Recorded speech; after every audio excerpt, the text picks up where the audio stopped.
بسم اللہ والحمدللہ والصلاۃ والسلام علی رسول اللہ۔ ناظرین کرام، میں ہوں آپ کا میزبان سید نیاز حسین شاہ کاظمی۔ آج کا ہمارا موضوع ہے زکوٰۃ۔ زکوٰۃ اسلام کا تیسرا رکن ہے۔ زکوٰۃ تمام انبیاء اور رسول علیہم الصلاۃ والسلام کی شریعتوں کا جز رہی ہے۔ جس طرح سے انسانی جسم بیماریوں کا شکار ہو جاتا ہے، جس طرح سے انسان جسمانی عوارضات کا شکار ہو جاتا ہے، اسی طرح سے انسان روحانی اور اخلاقی بیماریوں کا بھی شکار ہو جاتا ہے۔ اور ان اخلاقی بیماریوں میں جو سب سے بڑی بیماری ہے وہ ہے حب مال، کثرت مال کی طمع۔ یہ ایک ایسی بیماری ہے کہ جس کی وجہ سے انسان تکبر، حرص، ہوس، لالچ، خود غرضی جیسی صفات رذیلہ کا شکار ہو جاتا ہے۔ ناظرین کا مال کو مال اس لیے کہتے ہیں کہ اس کی جانب انسان کا قلب جلد مائل ہوتا ہے۔ اسی وجہ سے اللہ سبحانہ و تعالیٰ نے فرمایا انما اموالکم و اولادکم فتنہ، کہ بے شک تمہارے مال اور تمہاری اولاد تمہارے لیے آزمائش ہے۔ اور اللہ سبحانہ و تعالیٰ نے نبی کریم صلی اللہ علیہ وآلہ وسلم سے فرمایا خذ من اموالہم صدقۃ تطہرہم وتزکیہم بہا وصلی علیہم، آپ ان سے ان کے اموال میں سے صدقہ یعنی زکوٰۃ لیجئے اور اس کے ذریعے سے ان کے ظاہر و باطن کو پاک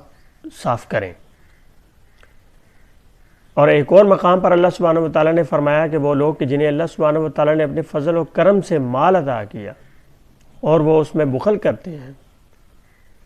تو کیا وہ یہ سمجھتے ہیں کہ یہ ان کا مال ان کے حق میں بہتر ہے؟ یہ ان کے حق میں شر ہے۔ اور اللہ سبحانہ و تعالیٰ نے فرمایا کہ یہ مال کہ جسے بخل کی وجہ سے لوگ جمع کیے ہوئے ہیں، بروز قیامت اس مال کو توق بنا کر ان لوگوں کے گلوں میں ڈالا جائے گا۔ اسی طرح سے ایک حدیث مبارکہ ہے کہ ایک خاتون اپنی بیٹی کو نبی کریم صلی اللہ علیہ وآلہ وسلم کی بارگاہ میں لے کر آئی، تو اس نے بھاری اور موٹے کنگن پہنے ہوئے تھے، تو آپ صلی اللہ علیہ وآلہ وسلم نے پوچھا کہ کیا تم اس کی زکوٰۃ ادا کرتی ہو؟ تو اس نے عرض کیا کہ نہیں۔ تو اللہ کے رسول صلی اللہ علیہ وآلہ وسلم نے فرمایا کہ کیا تم اس بات پر خوش ہو کہ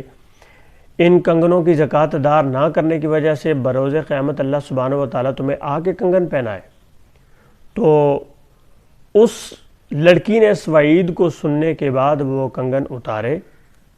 اور اللہ کے رسول صلی اللہ علیہ وآلہ وسلم کی بارگاہ میں پیش کر دیے اور عرض کیا کہ یہ میری طرف سے اللہ اور اس کے رسول صلی اللہ علیہ وآلہ وسلم کے لیے۔ ناظرین اکرام، لغت میں زکوٰۃ کا معنی ہے بڑھوتری، پاکی، اضافہ، اور اس کا جو شرعی تعریف اس کی جاتی ہے وہ ہے مال مخصوص کا مخصوص شرائط کے ساتھ کسی مستحق کے زکوٰۃ کو مالک بنانا۔ زکوٰۃ ہر مالدار مرد و عورت عاقل بالغ پر فرض ہے۔ زکوٰۃ 5 چیزوں پر فرض ہوتی ہے: سونا، چاندی، کرنسی، مال تجارت اور جانور۔ سب سے پہلے سونے کی بات کرتے ہیں۔ اگر کسی مرد یا عورت کے پاس 7.5 تولے سونا ہے تو اس پر شرع زکوٰۃ 2.5% فرض ہے کہ اسے اپنے اس سونے کی زکوٰۃ 2.5% جو ہے وہ ادا کرنی ہوگی۔ اور اگر سونا نہیں ہے، چاندی ہے، تو چاندی کا نصاب ہے 52.5 تولے۔ 52.5 تولے چاندی اگر کسی کے پاس ہے تو اس پر زکوٰۃ فرض ہے۔ اسی طرح سے سونا بھی نہیں ہے، چاندی بھی نہیں ہے، کرنسی موجود ہے، تو کرنسی اب دیکھی جائے گی کہ کرنسی اگر اتنی موجود ہے کہ جس سے 52.5 تولے چاندی خریدی جا سکتی ہے تو پھر اب اس پر زکوٰۃ فرض ہوگی۔ اسی طرح سے پرائز بانڈ اگر پڑے ہوئے ہیں یا شیئرز پڑے ہوئے ہیں جن کی مالیت اتنی ہے کہ جن سے 52.5 تولے چاندی خریدی جا سکتی ہے تو اس پر زکوٰۃ فرض ہوگی۔ اسی طرح سے مال تجارت ہے۔ مال تجارت کہا جاتا ہے کہ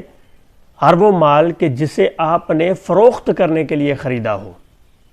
ہر وہ چیز کہ جسے آپ نے بیچنے کی نیت سے خریدا ہو اس پر زکوٰۃ فرض ہو جائے گی، اس کی مالیت اگر 52.5 تولے چاندی کے برابر بنتی ہے تو۔ اگر کسی کے پاس تھوڑا سا سونا ہے، تھوڑی سی چاندی ہے، یا تھوڑا سونا ہے، تھوڑی کرنسی موجود ہے، یا تھوڑی سی چاندی موجود ہے اور مال تجارت تھوڑا بہت موجود ہے، تو اب ان سب کو ملا کر مجموعی طور پر دیکھا جائے گا کہ ان کی مالیت 52.5 تولے چاندی کے مالیت کی برابر بنتی ہے یا نہیں۔ اگر بنتی ہے تو پھر زکوٰۃ فرض ہو جائے گی، اگر نہیں بنتی تو پھر زکوٰۃ اس پر فرض نہیں ہوگی۔ مال تجارت، اس میں آپ کے پلاٹ آ جاتے ہیں کہ آپ نے کوئی پلاٹ خریدا بیچنے کی نیت سے،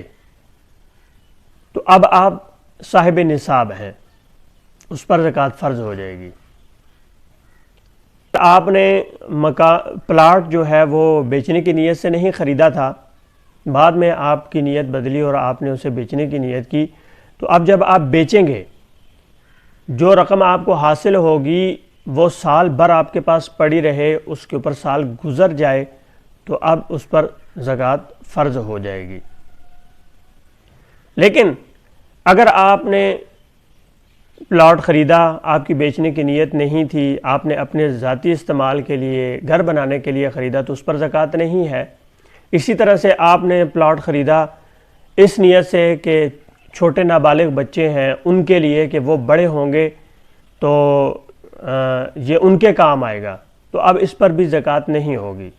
جو مال آپ اپنے نابالغ بچوں کے لیے رکھتے ہیں، چاہے وہ سونا ہو چاندی ہو، وہ بچوں کے لیے آپ رکھتے ہیں، نیت کرتے ہیں بچوں کی، تو وہ آپ کی ملکیت سے نکل کر آپ کے بچوں کی ملکیت میں چلا جاتا ہے، تو اس پر پھر آپ کی ذات پر اس کی زکوٰۃ ادا کرنا واجب نہیں ہوتا۔ آپ کے استعمال میں ایک گاڑی ہے اور اس کے علاوہ آپ نے 10 اور گاڑیاں لے لیں، لیکن آپ کی نیت انہیں بیچنے کی نہیں ہے تو اس پر بھی زکوٰۃ نہیں ہوگی۔ اسی طرح سے آپ نے بہت سارے مکانات بنائے، ان کو بیچنے کی نیت نہیں ہے، فروخت کرنے کی نیت نہیں ہے، تو ان پر بھی زکوٰۃ نہیں ہوگی۔ لیکن اگر آپ نے بہت سارے مکانات بنائے اور انہیں آپ نے کرایہ پر چڑھا دیا تو اب ان مکانوں کی مالیت پر زکوٰۃ نہیں ہوگی، مگر ان سے جو کرایہ حاصل ہوتا ہے وہ کرایہ سال بھر جمع ہوتا رہے، اس پر سال گزر جائے تو اب اس پر زکوٰۃ واجب ہو جائے گی۔ اسی طرح سے آپ نے بہت ساری گاڑیاں رکھی ہوئی ہیں اور وہ گاڑیاں آپ نے ان سے آپ کرایہ حاصل کرتے ہیں، تو وہ بھی اسی طرح سے ہوگا کہ وہ کرایہ سال بھر جمع ہوتا رہے، اس شرط کے ساتھ سال بھر گزر جائے تو پھر اس پر آپ زکوٰۃ ادا کریں گے۔ آپ کی فیکٹری ہے، آپ خام مال لیتے ہیں اور اسے پروڈکٹ تیار کرتے ہیں سیل کرنے کے لیے، تو اب آپ کی فیکٹری کے اندر جتنی بھی مشینری موجود ہے یا وہ جگہ ہے کہ جس پر آپ نے فیکٹری بنائی اس کی مالیت پر زکوٰۃ نہیں ہے، لیکن جو خام مال آپ نے خریدا ہے پروڈکٹ بنانے کے لیے اس خام مال پر، اور جو پروڈکٹ آپ تیار کریں گے اس پر زکوٰۃ واجب ہوگی، اس پر آپ نے زکوٰۃ دینی ہوگی۔ اب آپ صاحب نصاب جس دن ہوتے ہیں، زکوٰۃ کا ایک طریقہ ہے کہ جس دن آپ صاحب نصاب ہوتے ہیں، جس دن آپ کے پاس 7.5 تولے سونا آ جاتا ہے یا سے زیادہ آ جاتا ہے، جس وقت آتا ہے اسی لمحے آپ صاحب نصاب ہو جاتے ہیں، تو آپ کو چاہیے کہ آپ کو وہ وقت، وہ ڈیٹ، وہ تاریخ، وہ دن لکھ لینا چاہیے، تاکہ نیکسٹ جب وہ دن آئے تو یہ آپ کے زکوٰۃ کا حساب نکالنے کا دن ہوگا۔ سال گزرنے کے بعد جب وہ دن آئے گا اس دن آپ نے حساب کرنا ہوگا زکوٰۃ کا، تو اس دن آپ زکوٰۃ کا حساب کریں گے۔ اب آپ شروع سال میں نصاب کے مالک ہو گئے، اس کے ساتھ آپ تھوڑی تھوڑی سی زکوٰۃ دیتے رہے ہیں، تو اب جس دن آپ نصاب کے مالک ہوئے تھے، جب سال گزرنے کے بعد وہ دن آئے گا، اس دن آپ حساب کریں گے، جو زکوٰۃ آپ ادا کر چکے وہ ادا ہو جائے گی، اور جو آپ کی رہ گئی ہے وہ آپ مقدار ادا کر دیں گے۔ لیکن اگر اس دن آپ حساب کرتے ہیں تو سال بھر میں آپ نے تھوڑا تھوڑا جو دیا وہ زکوٰۃ آپ کی تمام مال میں سے وہ نکل گئی، تو پھر آپ پر زکوٰۃ نہیں ہوگی، وہ آپ کی چونکہ زکوٰۃ ادا ہو چکی ہے سال بھر کے اندر۔ لیکن اگر آپ سال بھر میں تھوڑا تھوڑا کر کے ادا نہیں کرتے، یکمشت ادا کرنا چاہتے ہیں، تو پھر وہ دن کے جس دن آپ صاحب نصاب ہوئے تھے آپ نے لکھ کر رکھا ہوا ہے، سال گزرنے کے بعد جب وہ دن آئے گا اس دن آپ حساب کریں گے، اور حساب کرنے کے بعد تمام مال میں سے جو آپ کی زکوٰۃ بنے گی وہ آپ ادا کریں گے۔ صاحب نصاب ہونے کے بعد اگر آپ کو کسی نے کوئی ہدیہ دیا، کوئی تحفہ دیا، یا اس دوران آپ کا تجارت کا مال میں سے آپ کو جو ہے وہ فائدہ ہوا، آپ کے پاس مزید روپیہ پیسہ آیا، تو وہ سارا آپ کے نصاب میں شامل ہوگا، اسے آپ نصاب کے ساتھ شامل کریں گے۔ دیگر جتنے بھی ذرائع سے آپ کو آمدن ہوگی صاحب نصاب ہونے کے بعد، جتنا روپیہ پیسہ آپ کے پاس اکٹھا ہوگا، وہ سارے کا سارا آپ اس نصاب کے ساتھ شامل کریں گے، اور پھر اس تمام کا حساب کرنے کے بعد آپ جو ہے وہ زکوٰۃ نکالیں گے، وہ ہے 2.5%۔ زکوٰۃ نکالنے کا ایک بڑا آسان طریقہ ہے کہ آپ جو ہے وہ جتنا بھی آپ کے پاس مال پڑا ہوا ہے اسے آپ جمع کریں اور 40 پر تقسیم کریں۔ مثال کے طور پر آپ کے پاس 1 لاکھ روپیہ ہے، تو آپ 1 لاکھ کو 40 پر تقسیم کرتے ہیں تو 2500 روپیہ جو ہے وہ آپ کی زکوٰۃ نکلتی ہے اس میں سے۔ فقہائے کرام نے زکوٰۃ کا نصاب جو مقرر کیا ہے وہ چاندی کے حساب سے کیا ہے، کیونکہ سونا جو ہے بہت زیادہ مہنگا ہونے کی وجہ سے اب ہر فرد کی پہنچ سے دور ہوتا چلا جا رہا ہے، تو چاندی کا نصاب کم ہے۔ کم از کم آج 2022 میں تقریباً 88,000 سے جو ہے وہ آپ 52.5 تولے چاندی خرید سکتے ہیں۔ 88 یا 90,000 یہ اس کا جو ہے وہ ریٹ بنتا ہے تقریباً۔ تو اگر آپ کے پاس 88,000 یا 90,000 روپے اتنے آپ کے پاس موجود ہیں تو آپ پر زکوٰۃ جو ہے وہ فرض ہو جائے گی، زکوٰۃ آپ نے دینی ہوگی۔ وہ اس لیے کہ اگر آپ سونے کو نصاب بنا کر دیکھیں گے، یہ ایک اجتہادی مسئلہ ہے، تو پھر بہت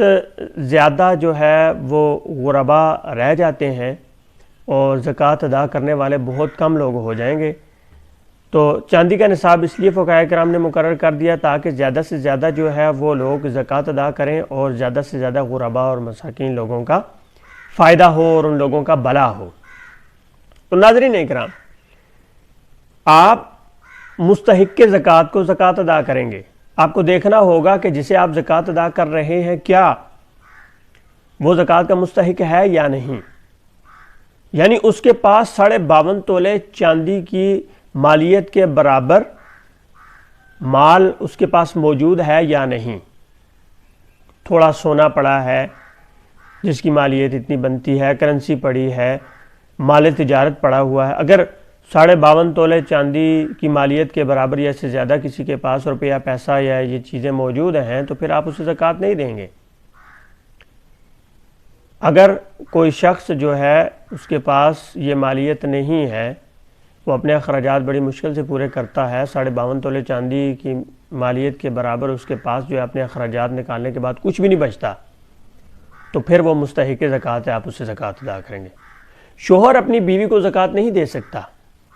نہ ہی بیوی اپنے شوہر کو زکوٰۃ دے سکتی ہے۔ اسی طرح سے کوئی بھی شخص اپنے اصول اور فروع کو زکوٰۃ نہیں دے سکتا۔ اصول سے مراد ماں باپ، دادا دادی، نانا نانی وغیرہ پر تک، اسی طرح فروع سے مراد بیٹا بیٹی ہے، نواسا نواسی ہیں، پوتا پوتی ہیں، انہیں زکوٰۃ نہیں دی جا سکتی۔ ان کے علاوہ جو دیگر لوگ ہیں وہ مستحق زکوٰۃ اگر ہیں تو آپ انہیں زکوٰۃ ادا کر سکتے ہیں، زکوٰۃ انہیں دے سکتے ہیں، اس میں کوئی حرج نہیں۔ اسی طرح سے آپ سادات کو، سیدوں کو زکوٰۃ نہیں دے سکتے، آل علی کو، آل جعفر کو، آل عقیل کو، آل حارث بن عبد المطلب کو، ان بزرگ ہستیوں کی اولادوں کو آپ زکوٰۃ نہیں دے سکتے، ان پر زکوٰۃ نہیں ہے، انہیں زکوٰۃ نہیں دی جا سکتی۔ ان کے علاوہ جو دیگر لوگ ہیں وہ اگر مستحق زکوٰۃ ہیں تو آپ انہیں زکوٰۃ ادا کریں گے۔ انشاءاللہ نیکسٹ ویڈیو میں ہم مزید زکوٰۃ سے متعلقہ سوالات کے جوابات دیں گے، اس امید کے ساتھ کہ آپ ہماری ویڈیوز کو دیکھتے رہیں گے اور ہماری حوصلہ افزائی کرتے رہیں گے۔ والسلام علیکم ورحمۃ اللہ۔